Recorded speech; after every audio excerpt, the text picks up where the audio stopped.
මේ ගෙදරින් ගිය පුංචි පුතු දෙදෙනා අවුරුදු 9කට පස්සේ රටම ගරු කරන රටක් සනසවන හඬක් බුදු පුතුන් දෙදෙනෙක් බවට පත් වෙලා ඉන්නවා. ඒ සතුටනේ ඇස් දෙකේ අම්මගේ තියෙන කඳුළු ආවාට නේද? හැබැයි අවුරුදු 12දී ලපටි හිටේ පුරතලෙන් ළඟ දැවටි හිටපු දරුකටව දෙන්න මහණෙන් ඕනේ කියලා කියපු දවසට තියෙච්ච හැඟීම මොකක්ද?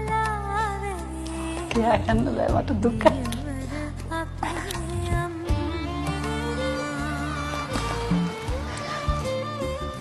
එදා අම්මට අවසර දෙන්න හිතුණාද? හිතුනේ නෑ. මෙයාලගේ බලෙන්ම තමයි මම ගියේ.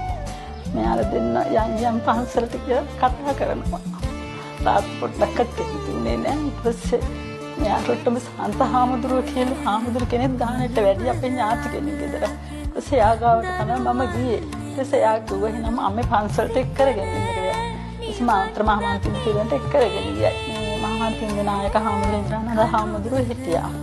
ඊපස්සේ යාගාවට එක් කරගෙන ගිහලා කිව්වා. ඊට පස්සේ යා දෙනියක් දීලා ගොසා සතියකින් පන්සලට ගෙනල්ලා බාර දෙන්න කියලා. ඊපස්සේ යාවල දෙන්න මාව එක් කරන් ගිහලා බාර දුන්නා. ඊට පස්සේ තාම ගෙදරට තාත් ඇහුවා කුකුල් පැටව දෙන්න කොහොමද දාන්නේ කියලා. ඒකෙන් මගේ පස්සේ කිත්‍රි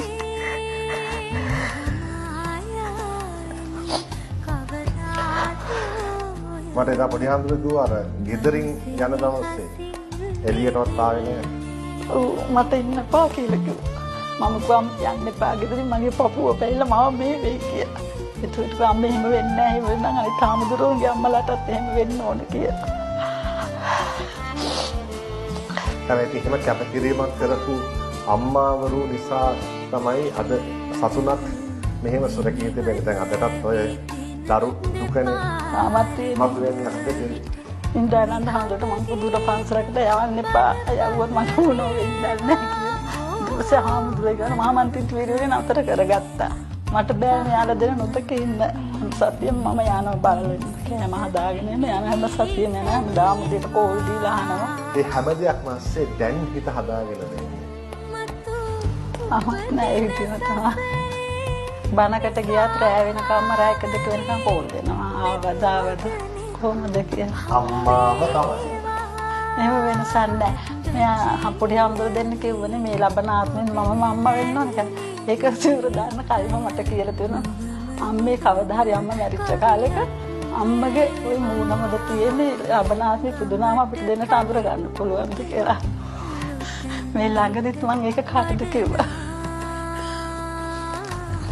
මට හරි ආදරේ මාව ලෙඩ වුණත් දෙපැත්තට මාව ගෑවෙන්න ඕන දෙන්නට දෙපැත්තේ. දෙපැත්තේ ගෑවෙ මෙහෙම අම්මා ගෑවෙන්න ඕනේ කියලා දෙන රණ්ඩුවේ මෙහෙම දෙපැත්තට වෙනවා.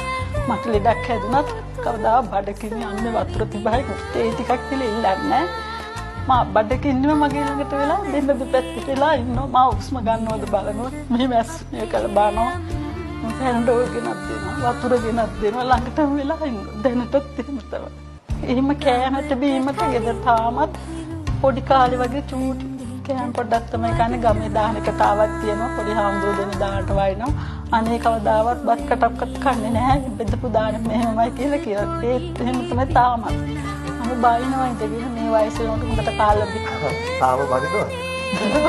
කන්න බොන්න කියලා බයිනවා හොඳට. බනමල් ඒ කියන්නේ මෙයාලා අම්මා සෑහෙන්න මම ගෙදර විශේෂ දෙයක් හැදුවා. කෝල් කරනවා මේ දේ හදලා තියෙනවා එන්න. බුරුම තාත්තා දන්නවා ඒක.